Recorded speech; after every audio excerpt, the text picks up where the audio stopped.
For this treatment, I'll be using the lemon. Lemon is rich in its antiseptic and antibacterial properties that helps to fight dead cells.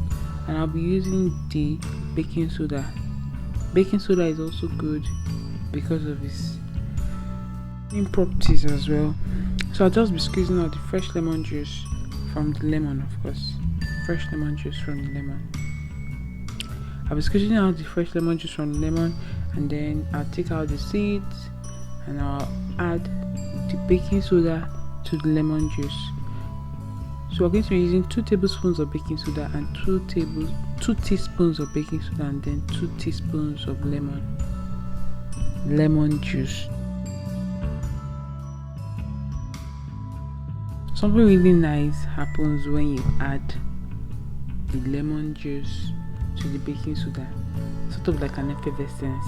You know, when you drop your vitamin C in water, all those vitamin C that comes in big tablets, that's the kind of thing that happens to when you add your lemon juice in water, in the baking soda.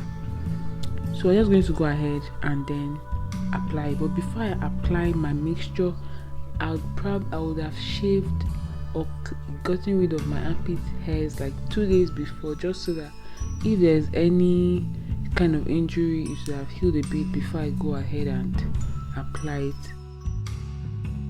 The application, I use my hand to apply it. I just gently massage around my armpit, or I use cotton wool to apply the solution over my armpit.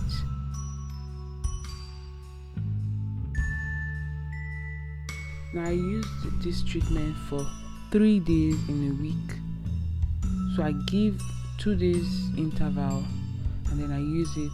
I give 3 days interval and then I use it. And I give 2 days interval and then I use it.